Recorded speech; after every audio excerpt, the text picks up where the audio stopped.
Hi, I'm Emma Gunn.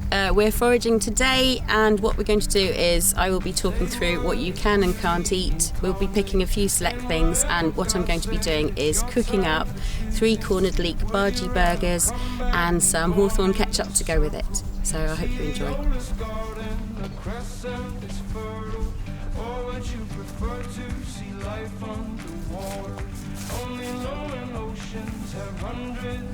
So there's loads of deceivers here, these ones. They're kind of named in a backwards way because there's a lot of lookalikes that look like them that are poisonous, but these ones aren't poisonous. You also get beautiful purple versions of this called the amethyst deceiver, and they're so pretty. You can tell it's a deceiver because it has a slight dimple right on the top. It's kind of buff, tan coloured, and then around the edge it goes paler, and you can also see it's kind of like the lines or striations around the edge, so it's kind of almost frilly. It's also a solid colour. You do get some that are quite jelly-like in appearance, and those ones aren't deceivers. So if you're foraging for mushrooms, you do have to be super careful and only stick to what you know. They're very seasonal. This time of year is really good, especially after it's been quite wet. So you get loads of mushrooms coming up. Other ones I'm hoping to find, because it's gone quite cold, are maybe bluets, possibly some boletes around, and there might be some really pretty ones to look at too, but not eat, things like fly agaric. So that's what we're going to keep our eyes peeled for. But there's just, if you have a look around, there's just tons and tons, like this massive carpet of deceivers.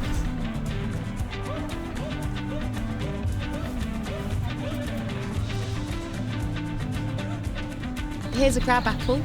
You can find them out in the wild in hedgerows. This one's a really nice one, and it's well worth just having a bite and seeing what they're like.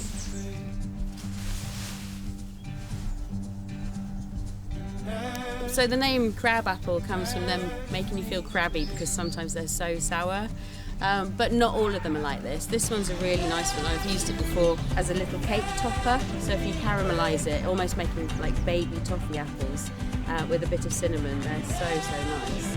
And of course they have lots of pectin in too. So if you're making jams or jellies, this really helps it set. And also it will make the jam or jelly quite clear as well.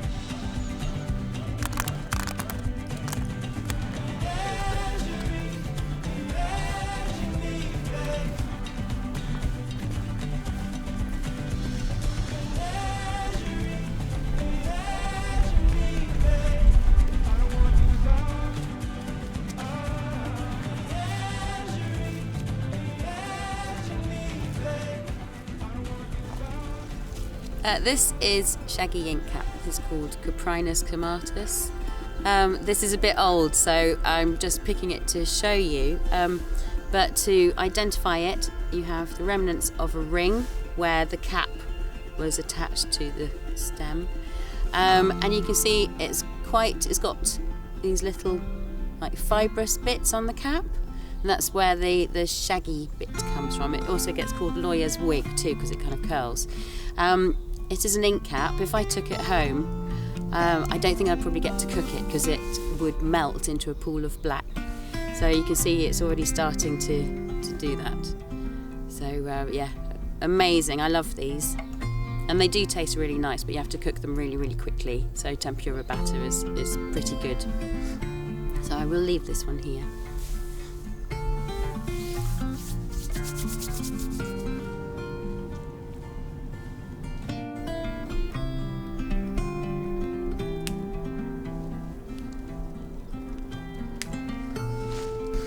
This is Douglas fir. This is Pseudotsuga menziesii.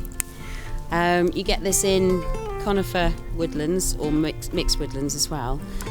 Douglas fir is fab, and if you break it off, have a smell of it, it smells almost grapefruit-like, and it's delicious. So how I use this is either infusing it in sugar to use for various things, or making ice cream out of it, which is amazing, especially when you're eating the ice cream, you close your eyes and you get the fragrance and the feel of being back in the woodland. So yeah, really versatile. Also alcoholic drinks too, so you could make a syrup out of this and then add it to gin and tonic or whatever.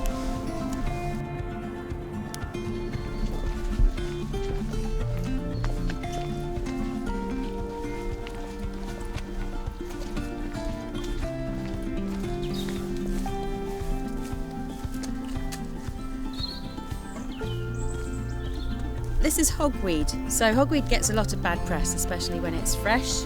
And you do have to be careful because the sap can cause serious blistering, and every time you go out in sunlight you become photosensitive, so it comes back. So be aware of hogweed, absolutely. And giant hogweed is much worse than common hogweed, but at this time of the year it's completely dry and has seeds on it. So this is a fairly sheltered area and the seeds haven't blown off, which is brilliant. Nothing else really looks like hogweed. It's one of the biggest of the carrot family. These seeds, they're nice and dry and papery, and the flavour is amazing. It's kind of like orange zest and coriander seed. And for something so tiny, it's like a real punch of flavour.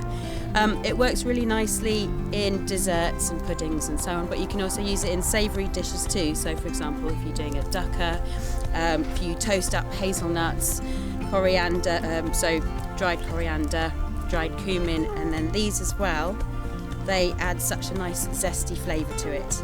Otherwise, things like flapjacks, ice cream and so on. So yeah, try hogweed, it's delicious.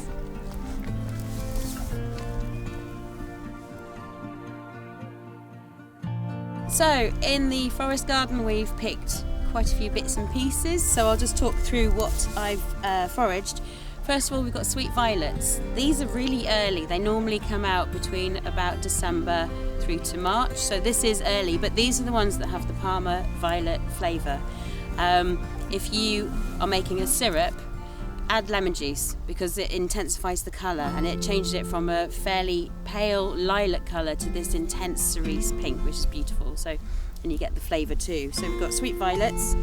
I've picked a load of garlic chive leaves. Right now you have 3-cornered leek coming up, and also you still have the garlic chives, and you can use them exactly the same way as chives or spring onions. So chopping them up, adding them to things like stir fries, or as we're going to do later, we're going to do the 3-cornered leek verges burgers, and you could use these too in that recipe. I picked a little bit of yarrow, so this is Achillea millefolium. This is a really good healing plant, especially if you've cut yourself or if you have a nosebleed. For a nosebleed, you would literally crush it up and stick it up your nose, and it will stop it bleeding. The flavour is quite a nice herby flavour, so it's a nice addition to salads, goes in omelette, and it's a bit like a sort of sage thyme flavour. Two more leafy things. We've got sorrel, so this is Rumex acetosa or acetosella. You can tell it's sorrel because it has these little pointy bits, the lapels at the base of the leaf, and also it doesn't have a margin that runs around it. And this tastes like granny apple skins and has quite a lemony flavour. It goes really well with fish. We have oxeye daisy leaves. These taste like in between like flat leaf parsley and pineapple. These are really delicious, and I'm going to use these in the bhaji burgers later. And then a couple of fruits we have Rosa rugosa, so this is Romana's rose or the Japanese rose. This also grows around the coast too, so it can cope with salt conditions. This is a really great one because out of all of the rose hips, this has got the most amount of flesh on it. So you can eat them like this, but what you want to avoid are the seeds inside. So all rose hips have very hairy seeds, and these can irritate. They have been used as itching powder. So splitting it open, try and get the seeds out as much as possible. If you're making a syrup, pop it in a saucepan, add whatever you're going to add, so sugar and water and so on. But once you've done that, if you're worried about the hairs on the seeds, then if you pass it through muslin, you won't have any issues with that. So a fantastic source of vitamin C. And finally, this is one of the best things. If you've never tried it, you are missing out. So this is an ugni berry. This is called the Chilean guava or strawberry guava. You can buy this in garden centres, and the flavour is unbelievable. It's basically like strawberry sweets. It's a brilliant hedging plant, and it also doesn't have to be particularly old before it starts to fruit. This goes very nicely in gin. You can make jam out of it, and you don't have to add that much sugar because it is naturally sweet, but so tasty. Well worth getting. We were all children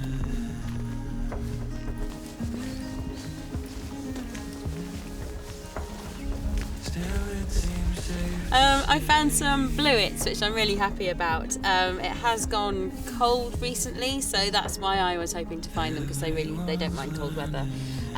These are great. You do have to cook them, but once you have cooked them, they are really, really tasty, and they're quite sweet. So they get called pieds bleus, which is like blue legs, because these don't have it so much, but you have got this pale lilac-y colour tone to them.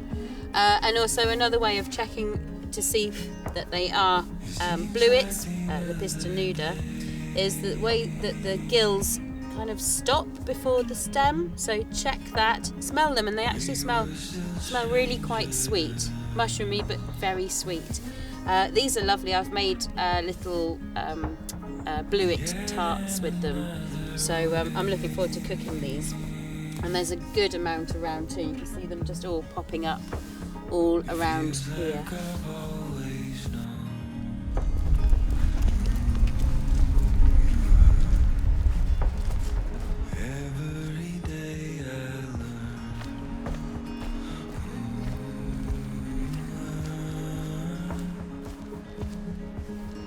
We've left Eden and we've headed down to Pendower, so here we are. This is Pendower Beach on the Roseland. We're going to do a spot of foraging. We've got seaweeds to go and explore over there. There's a bit of a stream, so fresh water joining the beach. There'll be bits and pieces there, and I can already see quite a lot of coastal things to forage, so things like sea beet, sea radish, a bit of rock samphire, so we're going to go and explore.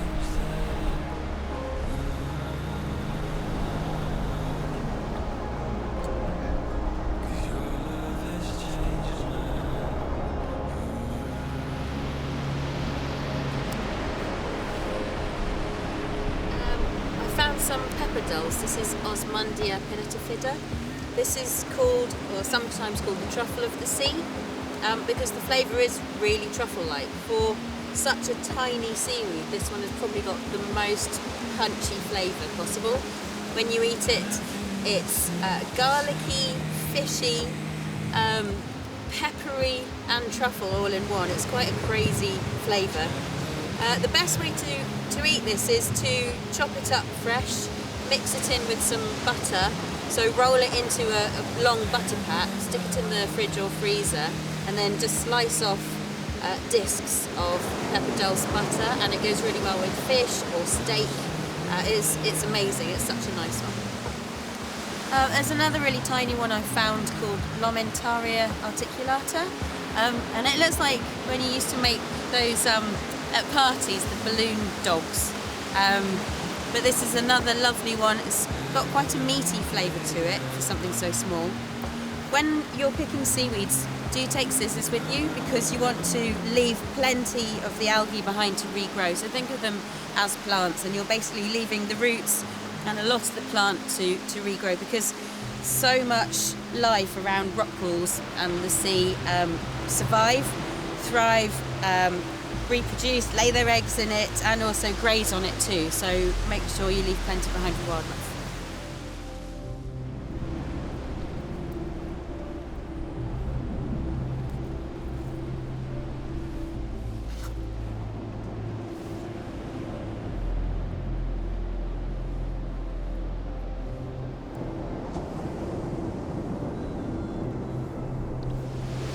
I've just picked some sea lettuce. This is Ulva lactuca. When you're looking at seaweeds, there's green seaweeds, red seaweeds and brown seaweeds. Green seaweeds, the most obvious ones you're going to find are gutweed, which are like this but strands, almost like grass, or sea lettuce, which tends to be flat sheets. If you feel it, some of them can be quite thick. If it is a thick one, then it's more likely Ulva rigida, but basically if it's sheets of green, then it's sea lettuce. You can eat this raw, you can dress it like a salad, you can dry it out, roast it, pan fry it, wrap it around fish. It's really versatile, and when you eat it, it's got quite a planty flavour when you eat it raw, but when you roast it, it really brings out the flavour and it tastes amazing. If you want to try it for the first time and you're not really sure what to do, I recommend making popcorn, roasting some of this, so drying it out in the oven on a really low temperature, and then testing it. It dries fairly quickly. And when your popcorn is ready, just drizzle it with butter or oil, whatever you fancy, and then crumble the dried sea lettuce all over it. It looks really pretty and it tastes great.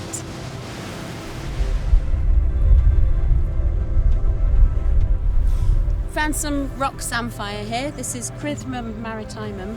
You can see that it's in the carrot family because of the seed heads.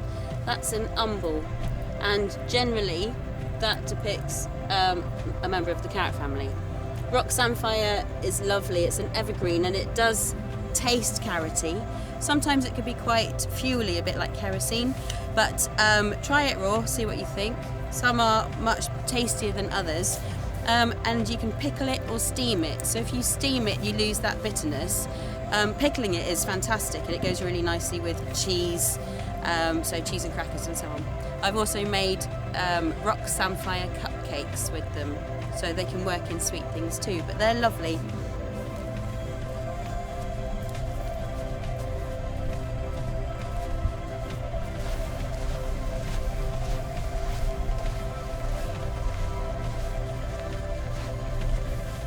So this is Allium triquetrum. This is three-cornered leek, which I want to make the bhaji burgers out of. It's in the onion family, anything that's an allium, so whether it's garlic, we looked at garlic chives earlier, leeks, anything that's got that garlicky onion smell is all an allium. Triquetrum literally means three corners, because if you feel the midrib of the leaves, it's really quite prominent. But when it starts to flower, the flowering stem is really triangular all the way around. So that's a really good way of identifying it. Also, if in doubt, the best thing to do is smell it. If it doesn't have that garlic or onion or spring onion leek-like scent to it, then you could be picking a spring bulb. So do that. It's really important too.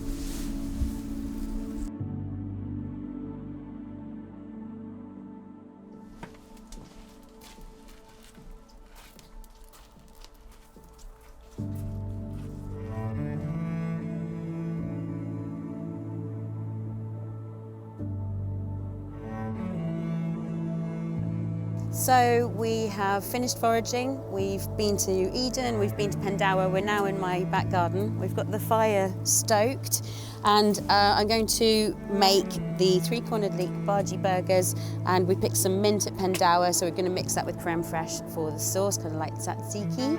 I'll also talk a little bit about the bits and pieces that we foraged for, but I'm going to get on with prepping. So first of all, I'm going to use gram flour, and this will be the mix that binds the burger all together. I don't really measure stuff that often. It's a fairly straightforward recipe, so I've just put a little bit of the gram flour in there. I'm going to add a tiny pinch of bicarb. I've got fenugreek. You can use anything really, so you can use mild curry powder, garam masala, I've got ground coriander and always sea salt as well. So roughly half a teaspoon, I guess, a little bit of ground coriander, some sea salt, and then I've just got water which will bind it all together. And you want it to be thick, kind of like mustard. So if you gradually pour in water, keep mixing it. So try not to get any lumps in it. If you've got a balloon whisk, use that, that's always handy.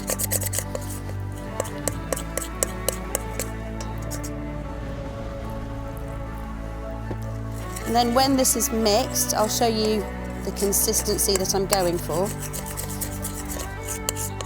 So this is enough to make, this would probably make 2 burgers, but I'm just going to be making the one just so you can see it. So that's the sort of the mixture. So that's ready. Now I've got the pepper dulse that we picked. I've roughly chopped that. And I've also got the three-cornered leek and also the garlic chives as well. So I've chopped them into pieces roughly that size. It doesn't have to be accurate at all. So that's all going to go into the mixture.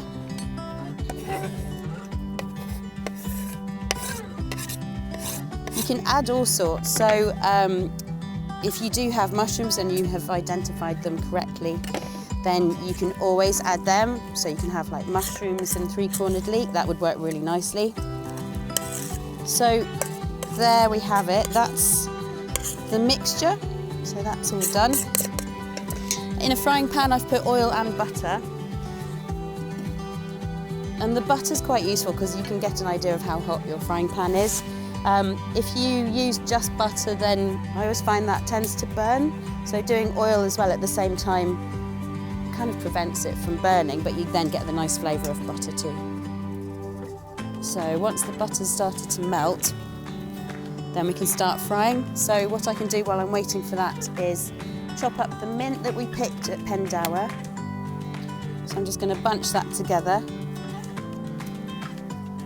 I've got the creme fraiche in a bowl. So using a pair of scissors or knife or whatever, just roughly chop the mint. I would normally add three-cornered leek or garlic or spring onions into this, but it's not necessary because they're in the burger. So just the mint by itself. If you wanted to add a squeeze of lemon, go ahead. And then again, a pinch of salt. And what I've done for the salady part of the burger is I've just picked out sorrel and the oxeye daisy leaves. So they're going to be the base of the burger. And that's it. It's super simple. Nice fresh mint. There we go. So that is ready.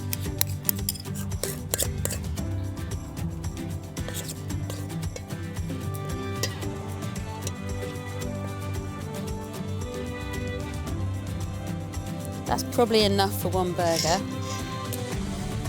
And when they're cooking, you can have a look at the edge of them because you can see it'll start going a lot paler and even maybe golden. And when you think it is cooking enough, you can always like lift up the side, check it, and then flip it over, cook the other side.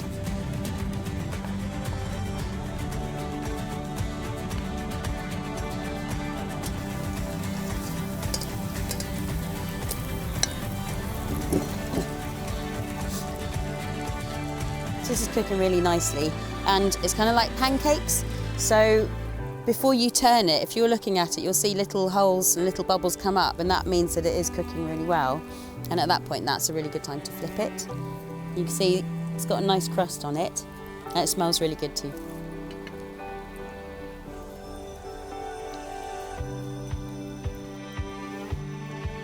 So these are the bluets that we picked. As I said, you do have to cook these, but they are absolutely delicious and really quite sweet in flavour, and they smell sweet too, so that's a good way of identifying. So just really simple, I'd cut off the just the base of it just to get the soil off, pick off any leaves. You don't really want to wash mushrooms because they can act like sponges and they can really absorb a lot of water, but simply slicing it up, pan frying it, is the best way to cook it, and then you can add it to all sorts. So like I said, I've done like a mushroom flan before with them, and that's really tasty. Tarragon goes really nicely, and they actually smell almost tarragon-like too, so a little bit aniseedy. We've got the Douglas fir. So this is great for syrups, adding to gin and making ice cream out of and so on. So when you're making it, you either you infuse it into a sugar syrup for a syrup, or if you're doing ice cream, the milk and cream mixture, you chop it so you're getting the most flavour out of it, and that's so delicious. We've got the ugni berries, crab apples, so caramelising them works really nicely. The deceivers that we picked, so you can eat them raw, put them in a salad, that's quite nice. And then a few other bits and pieces too. So we had the sorrel, oxeye daisy, yarrow, also sweet violets as well, and puffballs too. So these are the puffballs that we found. And then at the beach we had the seaweeds, the sea lettuce, the mint and the pepper dulse, as well as the three-cornered leek. I think this is looking pretty good. There we go. So, time to make our burger.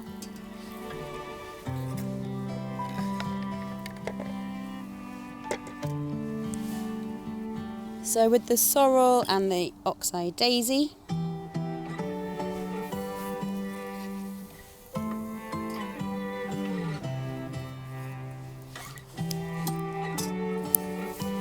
adding the tzatziki to the top.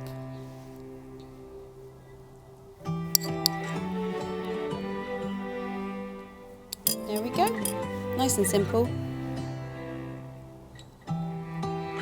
A 3-cornered leek vergie burger with freshly picked mint tzatziki. There we go.